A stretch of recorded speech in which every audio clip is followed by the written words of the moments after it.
I think we all know that sugar's bad for us. We talked about that when it comes to the low fat and things like that. Do we really know how bad it is in terms of our overall health and what an impact it has? I think we do. I think we do from a functional or scientific perspective, or maybe on the science side of it we know, and the medical science side. I'm not sure that it has been well communicated to the population about just how bad it is. I think it's been kept secret, Sugar is a destructive chemical. It is inflammatory. It can cause a lot of problems. Again, easy example is diabetes, right? So a direct correlation to an increase in sugar intake puts you at an increased risk for diabetes. From a functional medical standpoint, looking at how sugar affects us.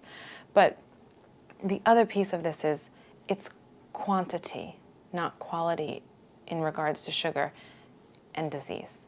You can get sugar from fruit, and that's a fantastic sugar, and it's a quality sugar, but too much of anything is no good, right? So if you ate excessive amounts of fruit and didn't balance that with proteins and other nutrients, you're still going to have too much sugar, and it's still going to be a problem in your body. And if we're told to reduce that, some people might say, okay, I'm not going to have this candy, I'm not going to have the brownies after dinner anymore, I'm going to eat healthy, I'm going to eat yogurt. And then yogurt. You know where I'm going, it's about the labels again, or the gluten-free, things like that. There's so much that we don't think of being loaded with sugar that is. Yep. I could not agree more. Well, first of all, as medical professionals, we should be teaching our clients and our patients how to read a food label. And that should be an essential tool. You should be able to look at a label and know what that means. How many grams of sugar is too many.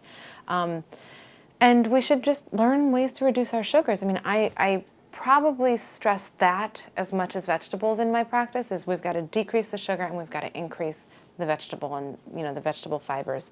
But if the question is how to, it's about going away from foods that turn or convert to sugar inside of our body. Mm-hmm. Well, you mentioned how many grams of sugar is too many.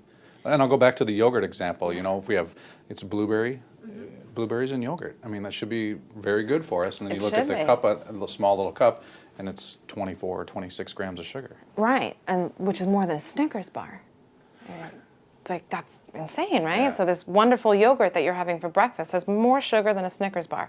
I might go to the Snickers bar in that situation, get some protein, and again, there goes the label. If you're, generally speaking, of course it's going to change individually, but generally speaking, I say to people, if there's more than 10 grams of sugar in any given serving, that's too high. That's getting into numbers where that's too high. So let's try and start with finding foods that have less than 10 grams of sugar.